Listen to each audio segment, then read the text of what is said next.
All right, happy Tuesday. I hope you're ready for a preview of Tuesday Night Lights 3. It's the first SEL versus Great Lakes rivalry night of 2025, but first I do want to recap what happened last week on TNL2. First up, Purdue versus Louisiana, slightly abridged because of a scheduling issue, and Louisiana was playing kind of a man down, and it's still a 3v3, but playing with a sub who filled in well, but Purdue does, wrong way, 3-1 Louisiana in a best of 5, our first BO5 of the year. And then George Mason handled a similarly short-staffed UTSA. That was a 4-0.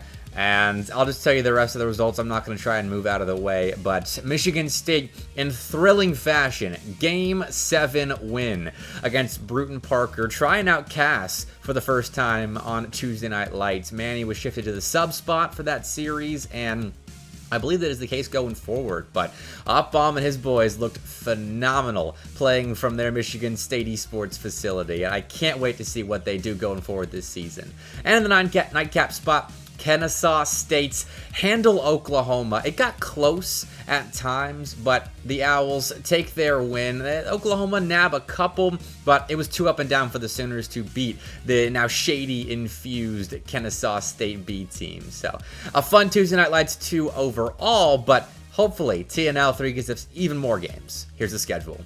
It is Tuesday Night Lights 3, Great Lakes versus SEL. Big regional rivalry nights. These were a lot of fun in 2024, and I fully expect the regional rivalry to keep up here in 2025. And we're kicking off with probably the furthest two teams we could ask for. Maybe Rochester Christian would be a bit further north from Florida, but Florida Southern College is making their TNL debut in the opening slot of TNL 3, taking on Indiana Tech, who made a decent run in the CRL Open this past weekend, and I'm sure we'll look to follow that up by starting things off on the right foot for the Great Lakes region. But Florida Southern have that X factor in Astro. Yes, the NA bubble scene player Astro, and I can't wait to see how they play around him and take down the similar star power in Bluey of Indiana Tech.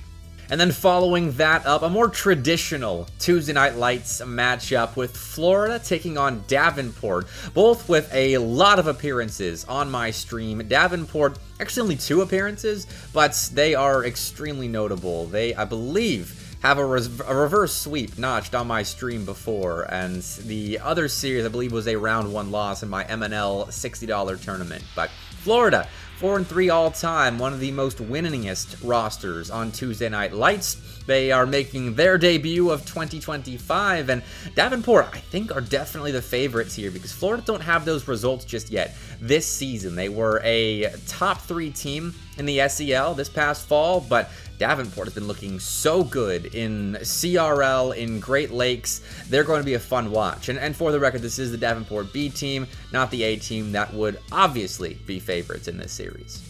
Then, in prime time, 2 teams trying to make a splash this CRL season in Drexel and King. And Drexel made a deep run in CRL Open number 2 after a quarterfinals exit in Spring Minor 1 of the first Great Lakes event of 2025. But King is looking solid. I've been hearing so many good things about this new K-Frost Turbo Big Wade roster. They've apparently been killing it in scrims, and I am stoked to see if they can keep up with a proven Drexel roster. Runners-up in CCS this past season, already looking good in CRL this season. It's going to be a fun one. Drexel's already undefeated, 1-0 on Tuesday Night Lights, or Monday Night Lights. I don't actually remember which version of the show match series they played in, but King, 2-2 all time. We'll see if they can hop into a winning record. And then, nightcap spot between a classic Night Lights roster in UAH Blue, Space Captains leading the charge from Huntsville, taking on Northern Illinois, and this is a roster I'm not too familiar with. They look decent in CCS in the fall, but they're kind of a middle-of-the-table team in Great Lakes, so this is an interesting matchup. I really can't predict it very easily. UAH has a lot of experience, but did lose their biggest source of firepower mechanically in Cozen. And then NIU, I'm just going to learn as we go. This is one of those rosters that I'm not too familiar with yet. So I bring them on Tuesday Night Lights so I can get familiar with them for the rest of the Great Lakes season, rest of the CCS season, and wherever else I might see NIU. But they are one of two teams making their TNL debut tonight, and I look forward to watching them take on UAH. But the entire show is going to be so hyped. The first SEL versus Great Lakes rivalry night on Tuesday Night Lights of 2025. You better be there. It's going to be a lot of fun because TNL has delivered some entertaining broadcasts so far this year, but we all know it only ramps up as we get deeper and deeper into the spring season. So twitch.tv/Mr. Bepic at 7 Eastern, 6 Central. I'll see you there.